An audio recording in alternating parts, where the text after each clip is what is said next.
भाई रहते थे। बड़े का नाम भैरव और छोटे का नाम था भोलाराम। बड़े भाई का विवाह पहले ही हो चुका था, लेकिन छोटे का विवाह करने से पहले उनके पिता गुजर गए। आज दोनों भाई पिता के गुजरने के बाद उनकी संपत्ति का बंटवारा कर रहे हैं। हाँ देखो बोला, मुझे लगता है अब हमें बाबूजी की संपत्ति का बंटवारा कर लेना चाहिए। बंटवारे का नाम सुनकर भोलाराम चौंक जाता है। क्या बंटवारा कर ले, वो भी अभी इतनी जल्दी? अरे भैया, पिताजी को गुजरे सिर्फ 13 दिन ही हुए हैं, गांव वाले क्या कहेंगे? इसमें जल्दी कैसी भोला? अरे ये तो हमारी अपनी संपत्ति है। बंटवारा आज करे या कल, अपना मामला तो हमें ही सुलझाना पड़ेगा ना। गांव वालों को क्या मतलब? लेकिन भैया, कम से कम पंचायत को बुला लेते हैं, गांव के बुजुर्ग भी रहेंगे तो सब ठीक रहेगा। अरे भोला, घर का मामला तब तक घर का रहता है जब तक हम किसी बाहर वाले को नहीं बताते हैं। अब तू सोच, हम दोनों भाई अपना मामला खुद नहीं सुलझा सकते हैं? अब भैरव भोलाराम को चालाकी से बहला फुसलाकर चिकनी चुपड़ी बातों में फंसा लेता है, जिससे भैरव बंटवारे में ना पंचायत को बीच में आने देता है और ना ही गांव के किसी आदमी को। अरे भोला, मैं बड़ा भाई हूँ, इसलिए बंटवारे का काम मैं करूँगा। तब तुझे मंजूर तो है ना? हैं? भोलाराम कुछ पल चुप रहा, फिर धीरे से बोला, जैसा आप ठीक समझो भैया, जो करोगे मेरे भले के लिए करोगे, आखिर बड़े भाई जो हो। यह सुनकर भैरव के चेहरे पर हल्की सी मुस्कान आ गई। उसे यही तो जवाब चाहिए था। तब दोनों भाई सबसे पहले अपनी पुश्तैनी गाय का बंटवारा करने पहुंच जाते हैं। देख भाई भोलाराम, हम ठहरे 2 भाई और गाय है एक। ऐसे में गाय को बंटवारे में अलग अलग तो कर नहीं सकते। तो ऐसा करते हैं, गाय का आगे वाला हिस्सा तेरा और पीछे वाला हिस्सा मेरा। भोलाराम कुछ सेकंड तक भैरव का चेहरा देखता रहा। उसे समझ ही नहीं आया कि ये कैसा बंटवारा है। भैया, इसका क्या मतलब है? मैं कुछ समझा नहीं। बात एकदम साफ है बोला। जहाँ तक तेरे हिस्से की गाय है, वहाँ का हर काम तेरी जिम्मेदारी, और जहाँ से मेरा हिस्सा शुरू होता है, वहाँ का एक एक काम मैं करूँगा। अब फैसला तेरे हाथ में है, बोल मंजूर है? अरे भैया, अगर यही ठीक लगता है तो ठीक है। वैसे भी आप मेरे बड़े भाई हैं, मैं आपकी बात कैसे टाल सकता हूँ। मुझे मंजूर है आपका ये फैसला। ये सुनकर भैरव मन ही मन मुस्कुराने लगा। दूध तो पीछे से निकलता है, और दूध ही है असली कमाई का जरिया। ये इस मंद बुद्धि को कौन समझाए? ठीक है भोला, गाय के बाद अब बारी आती है घर में रखी उस मोटी रजाई की। तो चल, उसका भी बंटवारा कर लेते हैं। अब रजाई भी एक है और हम 2। अगर रजाई भी 2 होती तो बंटवारा आसानी से हो जाता, लेकिन अब कैसे करें? सोच, कुछ सोच। है कुछ तेरे दिमाग में? कुछ देर सोचकर भोलाराम बोलता है, मेरे दिमाग में तो कुछ नहीं आ रहा भैया। आप जानो बंटवारा कैसे करोगे, लेकिन रजाई फाड़ कर आधी आधी करेंगे, तब रजाई ना तो आपके काम आएगी और ना मेरे काम। इसलिए आप ही सोचो। हाँ, बात तो तूने बिल्कुल पते की है बोला। तो एक काम करते हैं, दिन में रजाई तू रख तेरे पास और रात में रजाई मैं रख लेता हूँ। हाँ, यही सही रहेगा।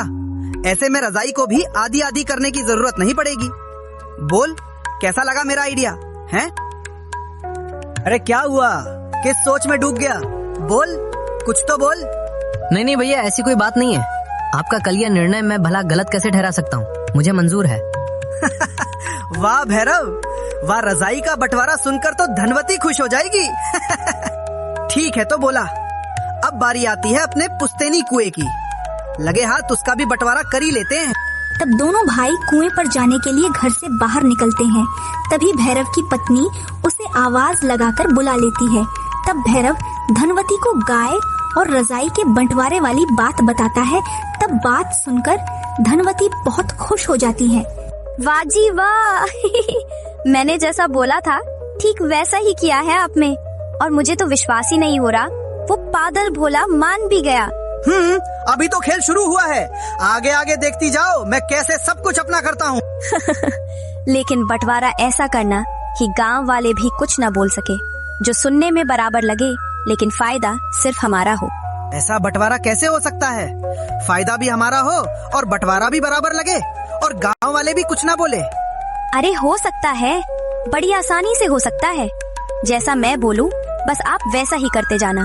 तब धनवती भैरव को समझाती है कैसे करना है, क्या करना है। फिर कुछ देर में भैरव यहाँ से चला जाता है और कुएं के पास पहुँचता है तो वहाँ भोला राम पहले से खड़ा मिलता है। हाँ तो भोला, क्या सोचा है कुएं के बंटवारे के बारे में, हैं? मैं कैसे सोच सकता हूँ भैया, मैं तो छोटा हूँ। अच्छा है, चल तो मुद्दे की बात करते हैं। अब अपने पास कुआं एक है और पानी निकालने वाले ठहरे हम 2। तब भैरव कुछ देर सोचता है, ऐसा क्या बंटवारा करूं कि कुआं मेरे पास ही रहे। भोला, मैंने इस बार सोचा है, क्यों ना ये सारा कुआं तुझे ही दे दूं। सच में भैया, लेकिन सारा कुआं मुझे दे दोगे तो आप पानी कहाँ से लाओगे, क्या पियोगे? अरे पहले मेरी पूरी बात तो पूरी सुन ले। बात? कैसी बात भैया, मैं समझा नहीं। अरे यही कि सारा कुआं तो तेरा रहेगा, लेकिन इसके अंदर जो पानी है वो मेरा। ऐसा बंटवारा सुनकर भोला राम की मुस्कान गायब हो जाती है। भैया इसका क्या मतलब, मैं कुछ समझा नहीं। मतलब यही है भोला, कुआं कुआं तेरा और पानी पानी मेरा। बोल, मंजूर है? ये सुनकर भोला कुछ सोचता है। भैया अगर पानी रखेंगे तो मैं क्या पीऊंगा, लेकिन खेत अभी बाकी है, क्या पता भैया मुझे खेत देना चाहते हो। क्या हुआ भोला, मेरा निर्णय पसंद नहीं आया क्या तुझे, हैं? नहीं भैया, ऐसी बात नहीं है, मुझे आपका निर्णय भी मंजूर है। ठीक है भोला, मेरे हिसाब से सब चीजों का बंटवारा हो गया है। कुछ रह गया है तो तुम बता दो, उसका भी लगे हाथ बंटवारा कर ही लेते हैं। अरे भैया सबसे जरूरी और असल चीज अपना ये खेत तो आप भूल ही गए, ये भी तो अभी बाकी है। अरे हाँ भाई, मैं तो इसका बंटवारा करना भूल ही गया। चल इसका भी बंटवारा कर ही लेते हैं। और मैं सोच रहा हूँ सब लोग खेत को आधा आधा बांट कर बंटवारा करते हैं, क्यों ना अपन लोग अलग तरीके से बांट कर बंटवारा करें। अलग तरीका? कैसा अलग तरीका भैया? यही कि ये सारा खेत और इसकी जमीन तेरी, इस पर होने वाली सारी फसल भी तेरी। बोल क्या ख्याल है? सच में भैया, सच में आप कितने अच्छे हैं, मुझे विश्वास था आप कभी मेरे साथ नाइंसाफी नहीं करेंगे। अरे भोला, आखिर मैं तेरा भाई जो हूँ, अब मैं नहीं समझूंगा तो कौन समझेगा तुझे, हैं? लेकिन हाँ, खेत की जमीन के नीचे फसल का जो भी हिस्सा होगा उस पर मेरा हक होगा। बोल मंजूर है? हाँ मंजूर है भैया, मंजूर है। फसल तो जमीन के ऊपर ही होती है, नीचे तो उसकी जड़ रहती है, आप उसे लेकर क्या करोगे भला? अरे भोला, तू मुझे सिर्फ जड़ लेने देगा ना तो मेरे लिए वो भी बहुत है। फिर गांव वाले भी तुझे ऐसा नहीं बोलेंगे कि सारा खेत तुमने अकेले नहीं ले लिया। हाँ ठीक है भैया, जैसा आप ठीक समझो। अब रोज भोला सुबह सुबह गाय के लिए चारा काट कर लाता, पानी लाकर पानी पिलाता और बड़े चाव से उसे नहलाता है। लेकिन जब दूध निकालने का समय आता है तब भैरव बाल्टी लेकर पहुंच जाता है। अरे भोला किधर जा रहा है? भूल गया बंटवारे में तुझे क्या मिला था, हैं? अरे नहीं भैया, ऐसी बात नहीं है, मैंने सोचा था आप दूध नहीं निकालोगे तो मैं निकालने आ गया। झूठ बोलने की भी हद होती है, तूने तो मुझे पागल समझ रखा है। अबे असली कमाई तो है ही दूध में, और तू चाहता है मैं इसे छोड़ दूं? चल हट सामने से, दूध निकालने दे, देर हो रही है। इतना कहकर भैरव गाय का दूध निकालने लग जाता है।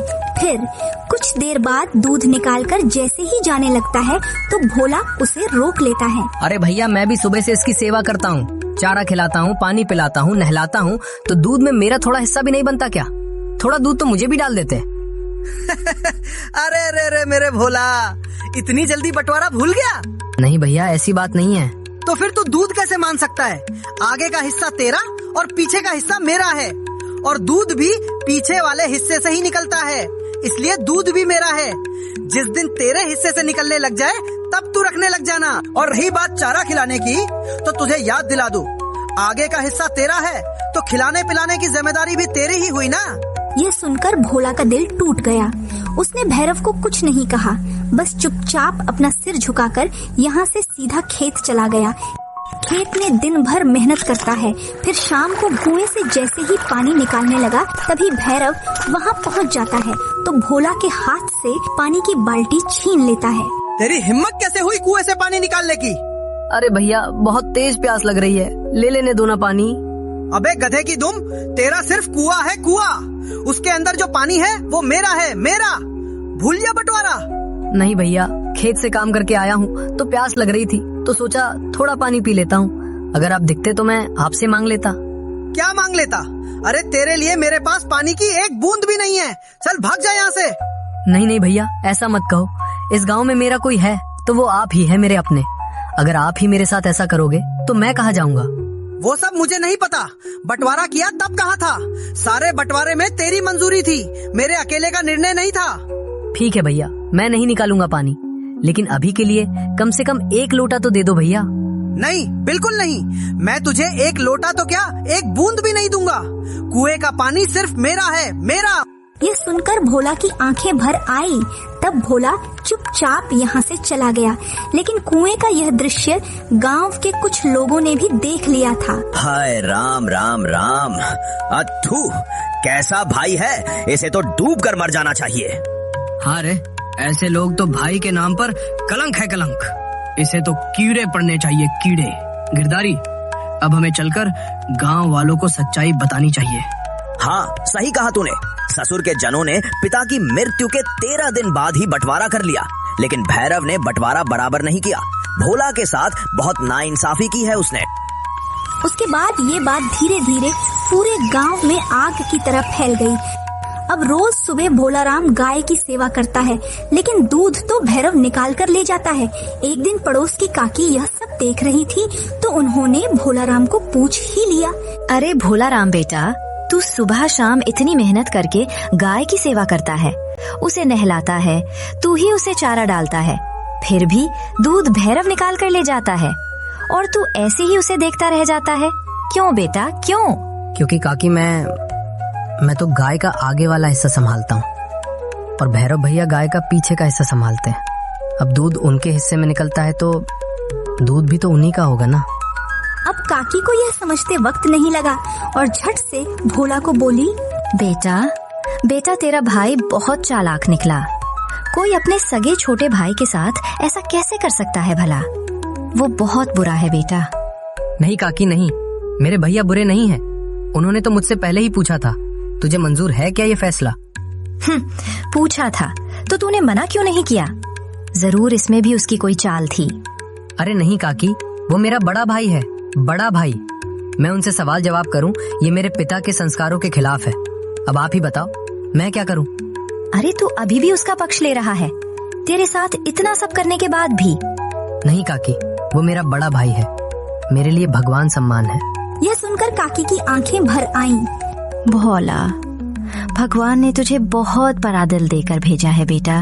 इतना कहकर काकी यहाँ से चली गई। उसके बाद भोला घर के अंदर जाता है और देखता है तो खाने के लिए कुछ नहीं होता, सारा राशन खत्म हो चुका था। तब वह गांव के दुकान वाले सेठ के पास जाता है। कहो कैसे आना हुआ?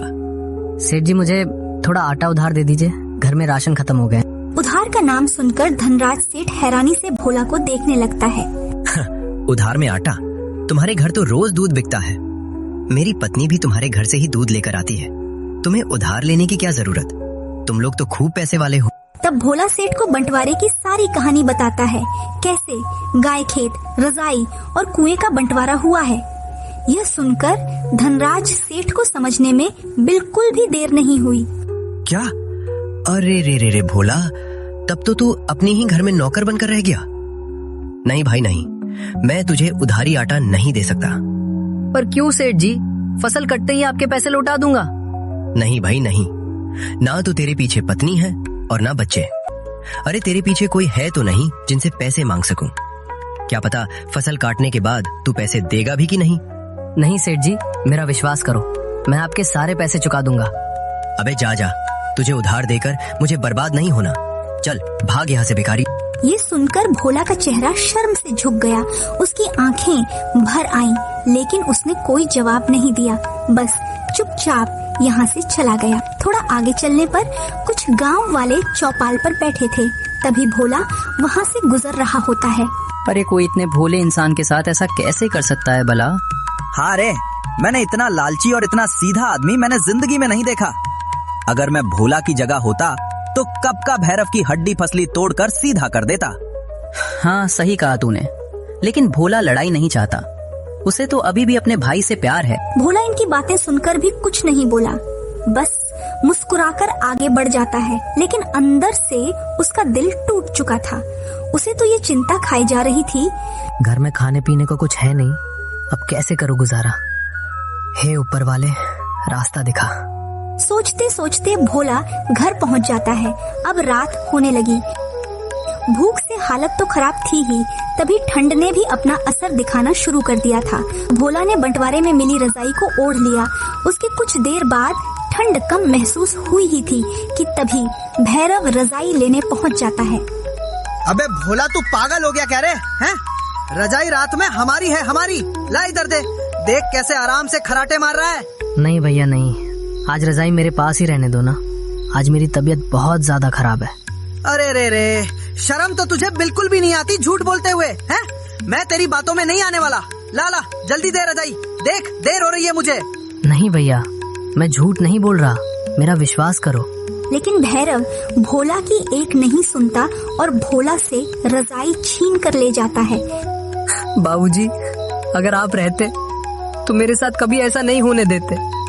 भोला ठंड से कांपता हुआ पुराने फटे कपड़ों में सिकुड़ कर बैठा था। उधर भैरव और उसकी पत्नी धनवती मोटी रजाई में घुसकर दोनों आराम से खर्राटे मार रहे थे। भोला जिए या मरे, इनको कुछ फर्क नहीं पड़ने वाला। ऐसे ही कुछ दिन गुजरते गए।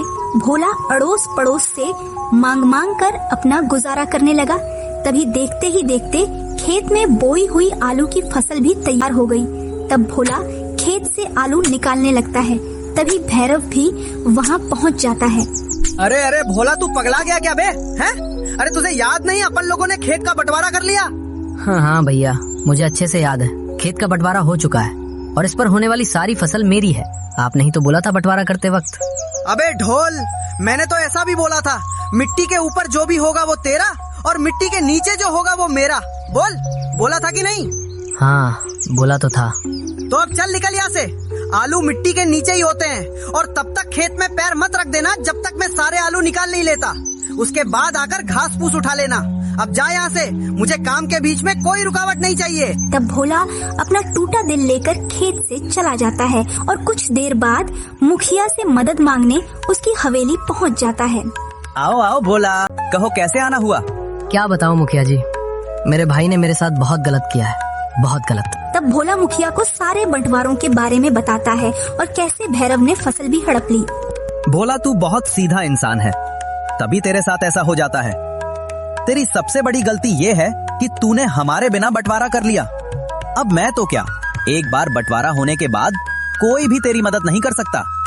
मुझे तो कुछ समझ नहीं आ रहा मुखिया जी, अब मैं क्या करूं, कैसे अपना गुजारा करूं?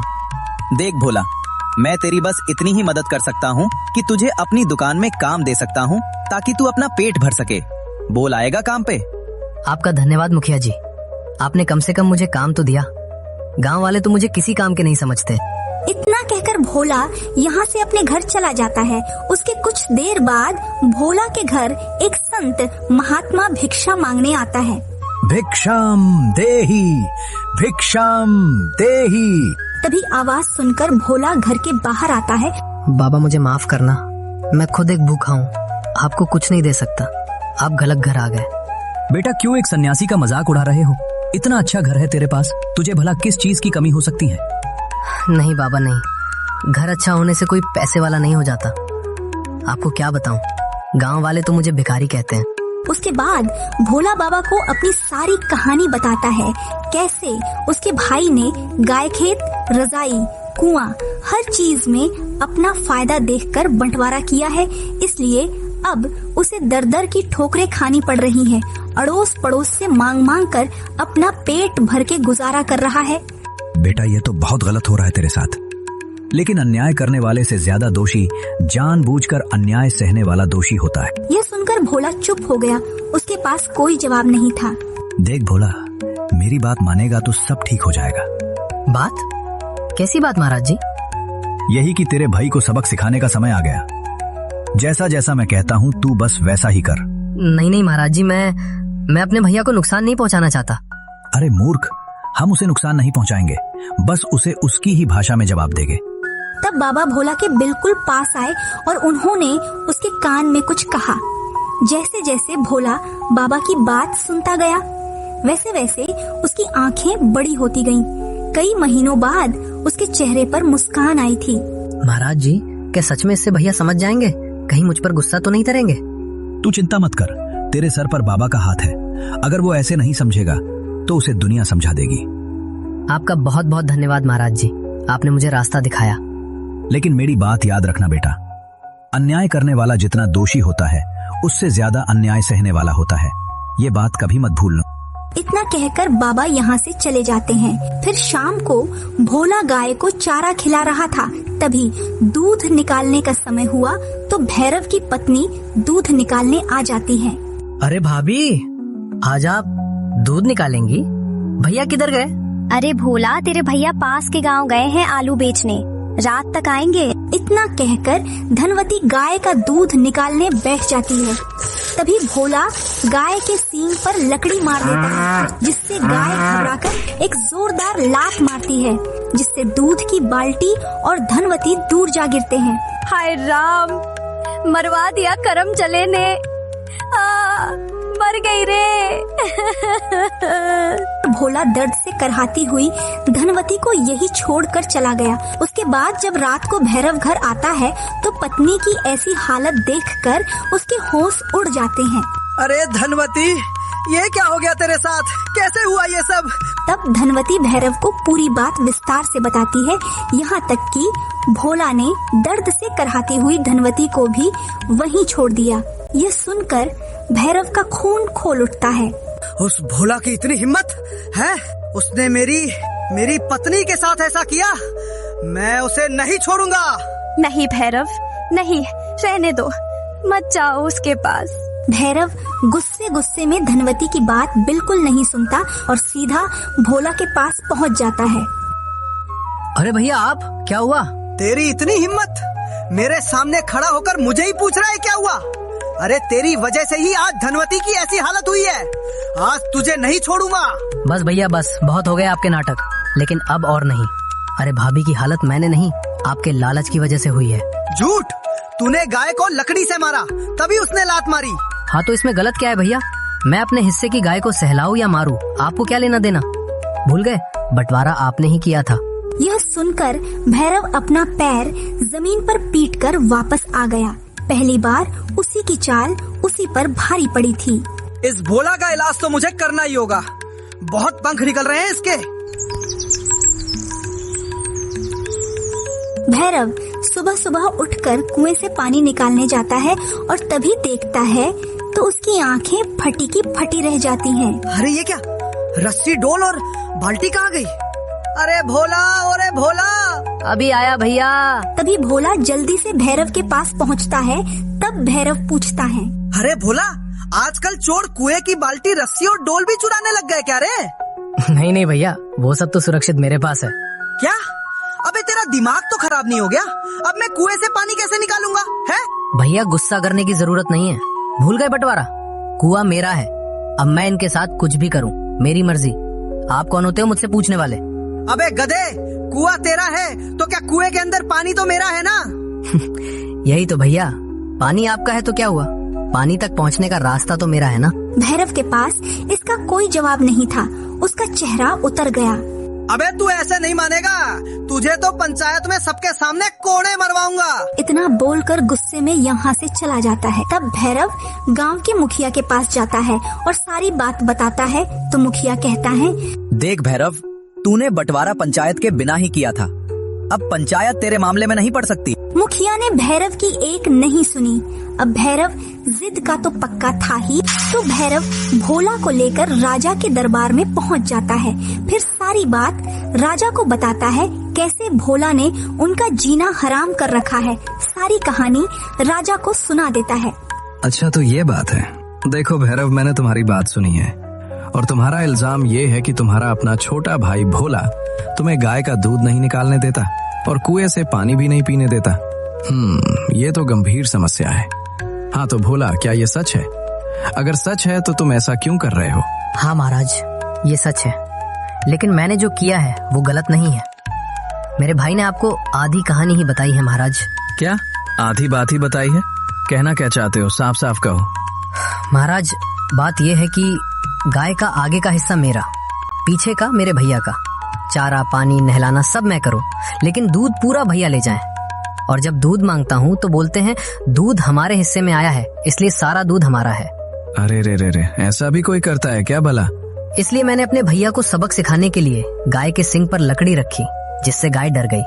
अब मैं अपने हिस्से में कुछ भी करूं, इसमें तो किसी को कोई आपत्ति नहीं होना चाहिए ना महाराज। ये बात है, तो फिर तूने कुएं से रस्सी, डोल और बाल्टी क्यों छुपाई? किसी को प्यासा रखने की तो सजा तुम्हें मिलनी ही चाहिए ना।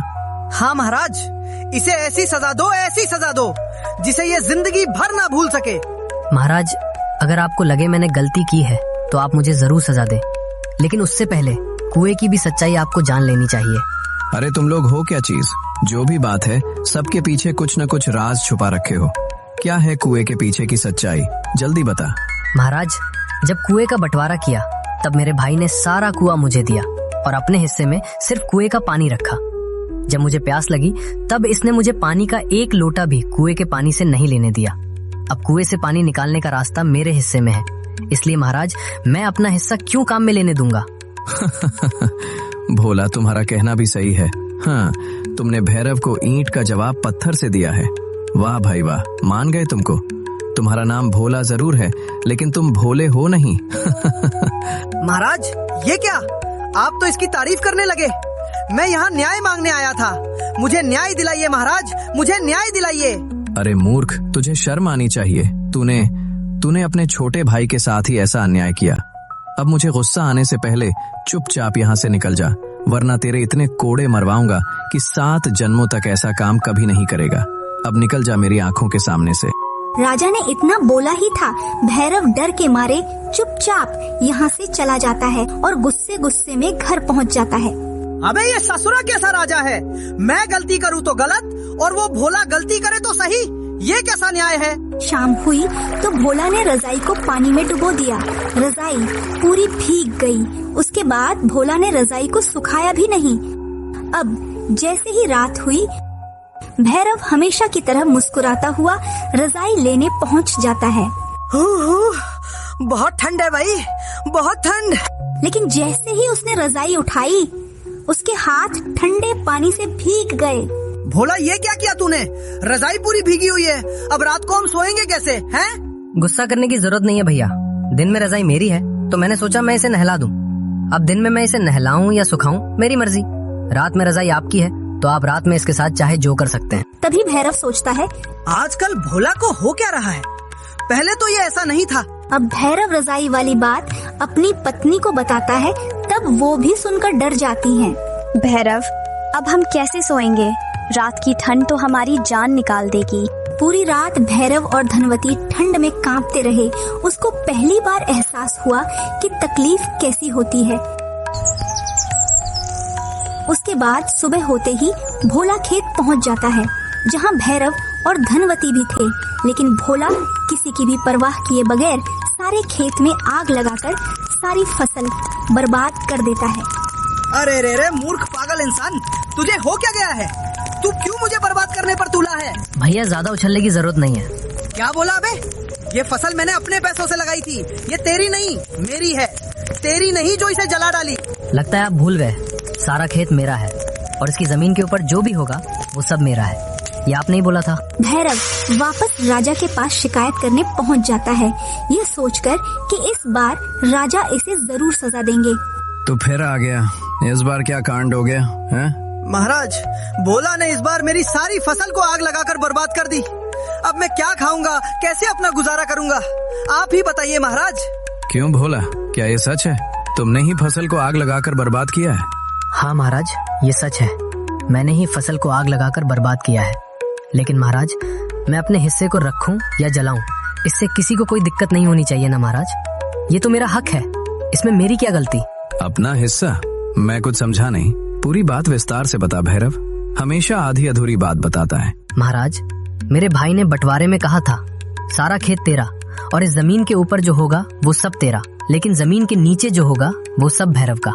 इसलिए मैं अपने हिस्से में कुछ भी करूं उससे किसी को दिक्कत नहीं होनी चाहिए ना महाराज। लेकिन पिछली बार आलू की फसल बोई थी तो मेरे भाई ने मुझे एक आलू भी नहीं लेने दिया, ये बोलकर कि आलू जमीन के नीचे होते हैं, इसलिए इन पर सिर्फ भैरव का हक है। अब आप ही बताइए महाराज, मैंने कुछ गलत किया है? अरे भैरव, तूने ये कैसा बंटवारा किया था रे? लालच की भी हद होती है। लेकिन भोला, बंटवारे में तुमने ये सब मान कैसे लिया? भोला कुछ पल चुप रहा, फिर धीरे से बोला, महाराज, बाबूजी के जाने के बाद मेरे पास भैया ही थे। तब मैंने सोचा एक दिन इनका लालच खत्म हो जाएगा तो सब पहले जैसा ठीक हो जाएगा। फिर जब तुम्हारे साथ अन्याय हुआ था तब तूने विरोध क्यों नहीं किया? तभी भोला की आंखें भर आईं। महाराज, मैंने बचपन से यही सीखा था कि बड़े भाई का सम्मान करना चाहिए। सम्मान और गुलामी में फर्क होता है भोला, और जो व्यक्ति अपने भाई के साथ न्याय नहीं कर सकता वो किसी के साथ भी न्याय नहीं कर सकता। उसके बाद राजा के आदेश पर भैरव और उसकी पत्नी को काल कोठरी में बंद कर दिया गया ताकि और दूसरा व्यक्ति ऐसा दुस्साहस करने की भी ना सोचे।